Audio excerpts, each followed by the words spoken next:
Gaza, lest we forget. Rwanda, Serbia, Iraq. Biafra, Sharville and Columbine. On and on. And on and on. Like we have bled where no wounds were seen, we rose against the nocturnal beasts who glory in death. We slept on bars of soap in our prison cells, drowned in basins in our cells, hunted across borders, betrayed by our own, supported by the cousins of those who killed us. We have seen strange things in our times. Now we ride on the crest of a wave of freedom in our land. You too, children of Palestine, will ride on your wave if we stand together, compare our wounds, our pains, our defiances, our dreams, our love for freedom and peace. You too will live to sing new songs of freedom in your land. Art goes to the very center of feeling. Science deals with your mind. Religion deals with your soul. But art, deals with the issues of, beauty. In poetry, the images, in paintings, the issue of beauty. In my culture, the word ubuhle, between good and bad and beautiful are the same. You cannot actually separate those concepts. The Constitutional Court Art Collection is very proud to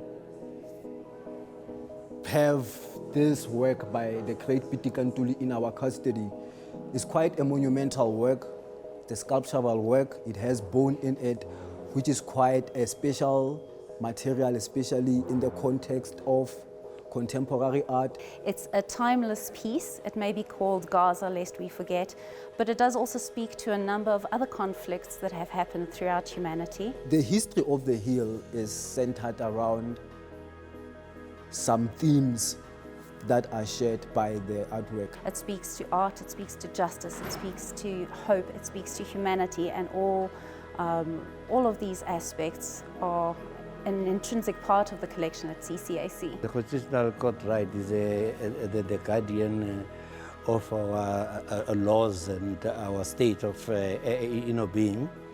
And Gaza being such a very powerful event that was happening at the time, I felt that it belongs in here. We are at Constitution Hill in the Constitutional Court. The artwork can exist or can be displayed anywhere, but I think that automatic link to the Constitution, to human rights, to justice and art won't be as readily available to the viewer as it is when they are in this space. I think this was made about 10, 11 years ago. I think there was a massacre in 2014. So we did this. That's why we call it Gaza, lest we forget. I'm a healer. And in African society, when something is wrong in the community or something is wrong with you, what we do is pull matambo, we throw bones in order to divine the state of things. So I was throwing these bones to decide the state of humanity. The first installation of the artwork was to speak to the Gaza incident of 2014. And it's been like 10 years later, we have another Gaza. How do you define, the city of Gaza today? You can't say the street is here, the street is here, because they're actually being demolished. This is what is a replay of what has been happening. And if at all we do not conserve anything, I think conservation is at the center of it. It is not also just material. We also got conservation of the mind, of the feelings and all. But conservation in this particular context means to say then, lest we forget, let there be a continuity of this knowledge, of these objects that are actually in here, for the people in other generations. Long after all of us here on earth are gone, they'll continue to exist. Conservation is about managing change, is about giving hope, is about ensuring that we have a legacy, and this is very much one of those artworks. We had a team, and we got to watch them closely, a conservation team who scientifically approached the work. and did the work. So I feel like they have sort of transferred some of their skills to us. This is a fascinating project to be involved with, not just as a conservator, but also as a lecturer, to be able to give students an opportunity to work on this type of artwork with all its complexities and all its significance. Our first step is really just stop and take it all in. Over time, there has been a buildup of dust in the case. It's not completely sealed. There's a little gap which allows some air exchange, which is not necessarily a bad thing, as this is organic material. The bone breathes. The bones were not necessarily prepared, they weren't macerated. So we have bits of hide, we have bits of sinew that are still attached to the bone, and that would provide a real bug buffet for any pests that can get into the case through that little unsealed section. So looking at dust, looking if we have any insect carcasses on the artwork or in the case will give us a good idea of what's been happening underneath this pile of bones. I've got with me my first year master's students at the University of Pretoria. They've been learning about organic materials for the past couple of weeks, and we're integrating this work into our curriculum, so they're going to be working on this artwork. I'm going to bring through polyethylene and acid-free tissue paper to work on. Obviously the last things we take off are the first things we need to put back on. That one, the carved face in the middle, that's on top. It's got a lot of hide on it, and I'm very worried about that one. Yeah, these two stand upright. Whenever you put in adhesives or consolidants, they're going to change over time. They might gloss, they might yellow. If you were to throw mothballs in there, that's insect problem sorted, but not great for the bone. That's going to come off. There's a spider here. What does it say about us coming and changing the artwork? Like, what does that add something to the artwork itself and to the meaning of the artwork? What does it change? I think artist intent is a very important thing to look at this stage, because why have the bones not been cleaned?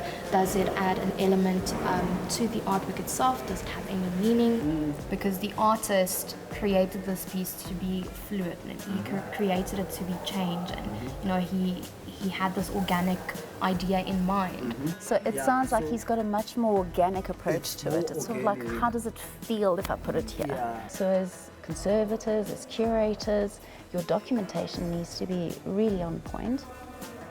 You either need to have the artist come in and redo the install, or if you do the installation as museum staff and conservators, how do you label the artwork? Is it still by the artist if the arrangement is different? Okay, so interesting, this kind of work brings up all these really interesting questions. So a good learning curve for the students. Next week's going to be fun.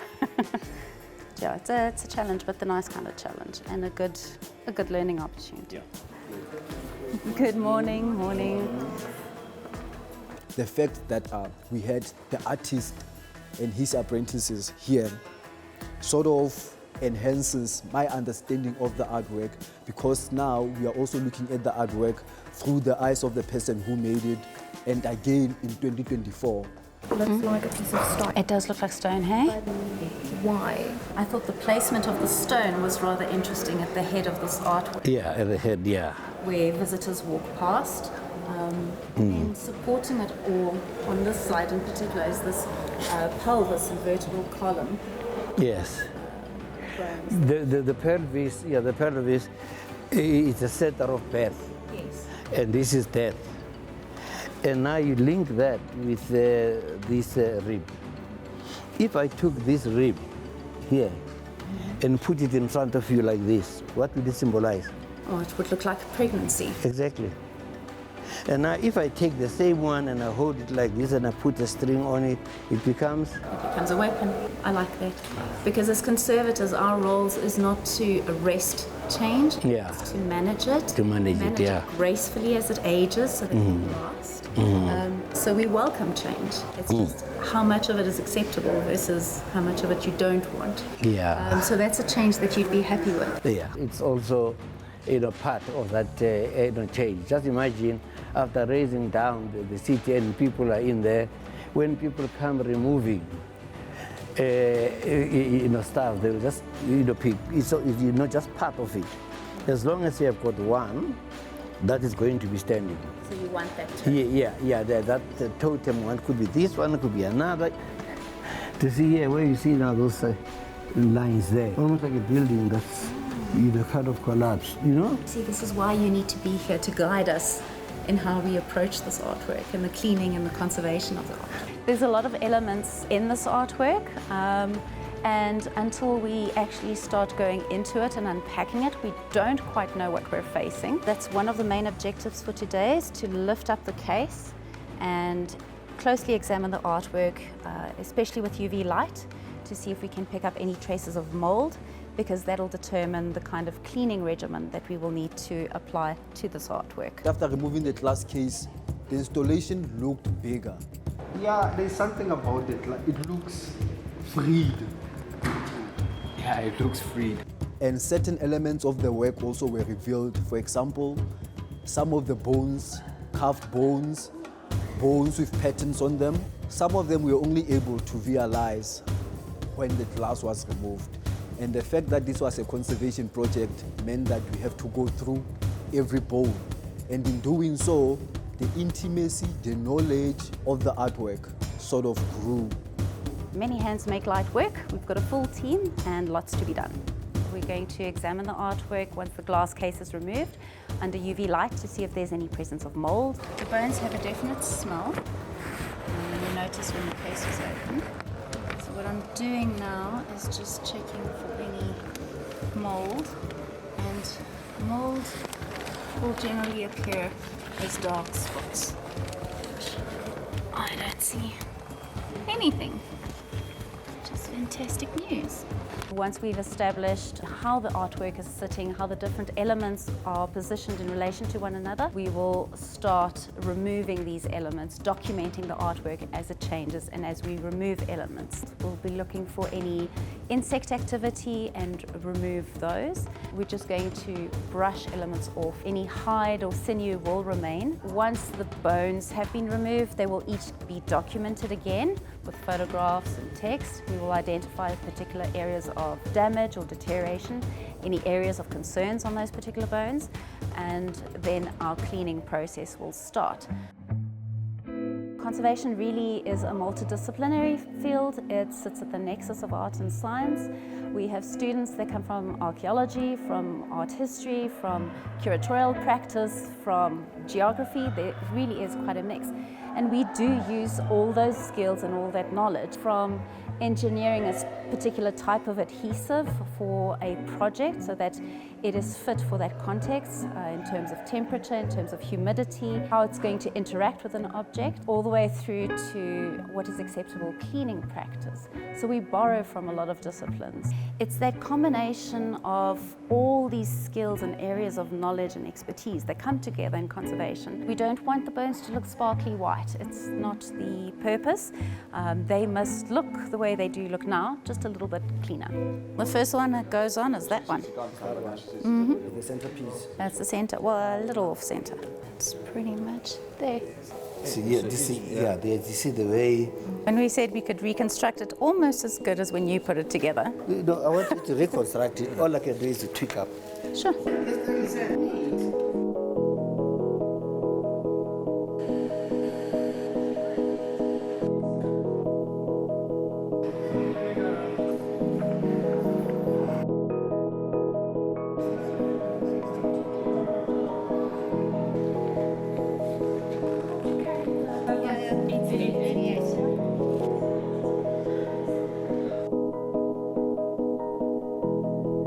We have certain chemicals that the conservator made us aware of, and she also gave us advice on what we can do. So that is knowledge that will be in the CCAC and passed on.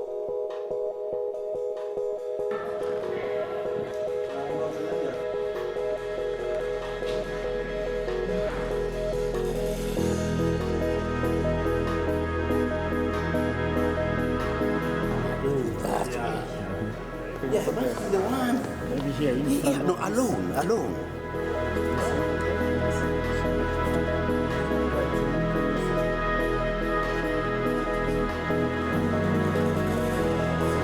Looks suspended. Oh, yeah. Okay.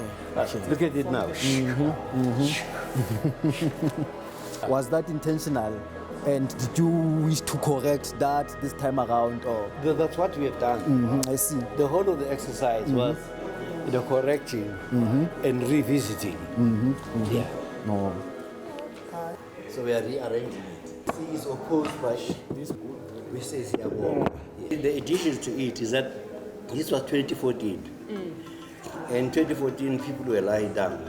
Right now, the world is now rising. ICJ, we took them over here. Now the world is actually standing up. The issues of the prayer, we are using the colors of the Palestinian colors. It's looking amazing. It really is.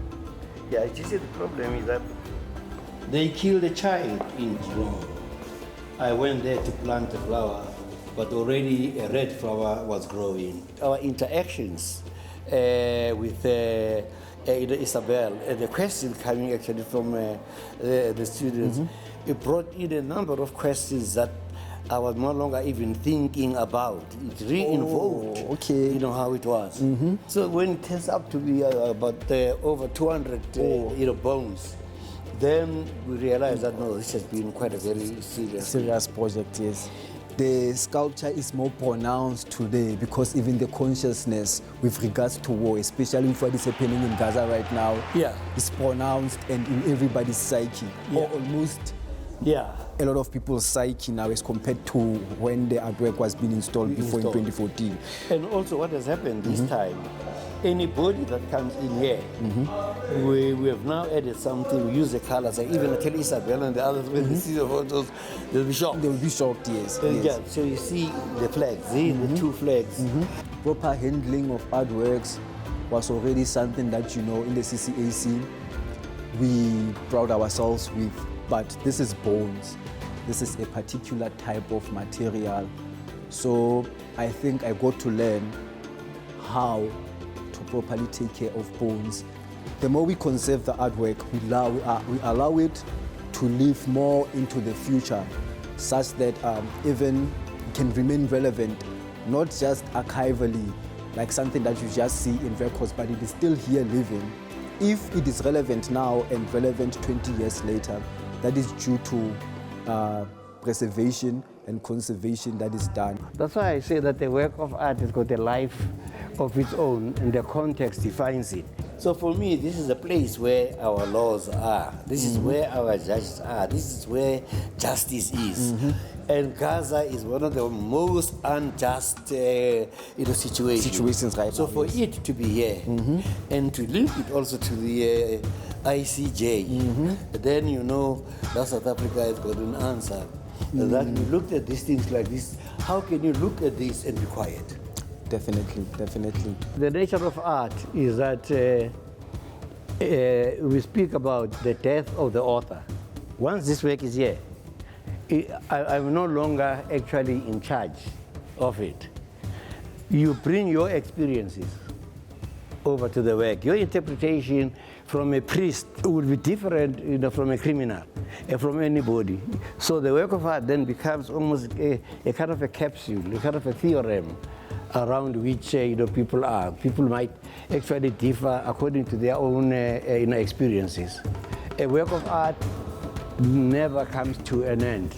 It's unfolding all the time.